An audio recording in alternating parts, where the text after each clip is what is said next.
Kunjungi Sumba, Menteri PPN dorong Bapeda rumuskan usulan pembangunan yang membawa dampak besar untuk kesejahteraan rakyat. Kepala Bappenas Suharso Monoarfa memimpin rapat bersama Gubernur Nusa Tenggara Timur Victor Laiskodat serta para bupati se-Sumba di Aula Kantor Bupati Sumba Barat, Sabtu tanggal 5 Juni tahun 2021. Sumba memiliki sejumlah potensi pariwisata, utamanya Taman Nasional Kawasan Strategis Pariwisata Nasional KSPN, Waikabubak Manupe Tanah Daru yang meliputi 3 kabupaten, yaitu Sumba Barat, Sumba Tengah, dan Sumba Timur. Selain EBT dan pariwisata, pembangunan Sumba difokuskan untuk percepatan peningkatan kualitas sumber daya manusia, pengembangan food estate secara terintegrasi, percepatan konektivitas aksesibilitas, hingga informasi dan telekomunikasi. Saya mendorong seluruh jajaran Bapeda untuk fokus merumuskan usulan pembangunan yang prioritas dan berkualitas, serta membawa dampak besar untuk kesejahteraan rakyat, kata Menteri Suharso.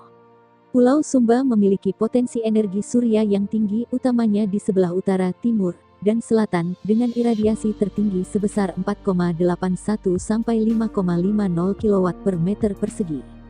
Saat ini, sedang dikaji lokasi pengembangan tahap awal PLTS sebesar 2 GW dan pembangunan transmisi High Voltage Direct Current HVDC 500 kV dari Sumba ke Jawa. Pemerintah NTT tentunya telah berkomitmen untuk mempersiapkan lahan seluas 50.000 hektare sebagai lokasi pembangunan PLTS skala besar di Sumba. Hal itu sejalan dengan pengembangan energi baru terbarukan EBT di Nusa Tenggara Timur (NTT) sebagai bagian dari Major Project Akselerasi Pengembangan Energi Terbarukan dan Konservasi Energi yang diharapkan dapat berkontribusi pada pemenuhan kebutuhan energi, pencapaian target bauran EBT nasional, sekaligus peningkatan rasio elektrifikasi NTT yang saat ini merupakan salah satu yang terendah di Indonesia, sebesar 86,81%. NTT memiliki potensi sumber energi terbarukan seperti matahari, angin, serta arus laut yang besar, hingga 25 gigawatt. Masih terdapat banyak ruang bagi EBT untuk tumbuh secara optimal, tentunya dengan menghadirkan enabling factors lainnya, urai Menteri Suharso. Strategi pengembangan EBT di NTT dilaksanakan dalam 3 tahapan. Untuk jangka pendek, pengembangan EBT dapat dimulai dengan pengganti pembangkit listrik tenaga diesel PLTD menjadi PLT EBT selama 3 hingga 4 tahun.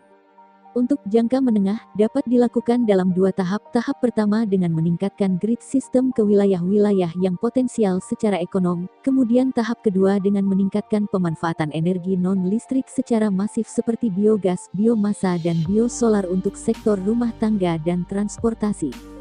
Selain itu, perlu juga dilakukan integrasi transmisi grid antar pulau besar di NTT. Untuk jangka panjang, perlu dilakukan konsolidasi proyek-proyek EBT di NTT sehingga dapat terintegrasi ke jaringan Smart NTT Jawa dan ekspor EBT ke Nusa Tenggara Barat, Bali, dan Jawa Timur. Pemerintah akan memastikan pengembangan sumber daya manusia, kerangka regulasi, kerangka kelembagaan, serta kerangka pendanaan yang tepat untuk mendukung pelaksanaan pengembangan EBT di NTT.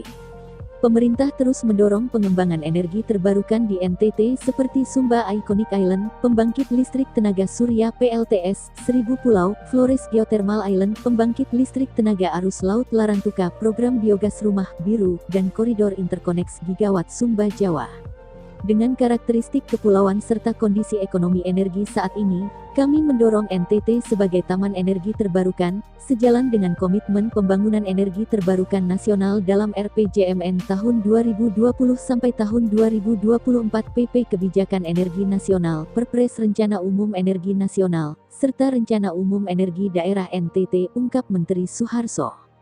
Pengembangan EBT di NTT diharapkan dapat memberikan multiplier efek yang luas, baik dalam membuka lapangan kerja, membangkitkan aktivitas ekonomi wilayah, dan menarik investasi, khususnya pada sektor pariwisata yang tengah tumbuh sangat cepat di NTT, tutup Menteri Suharso.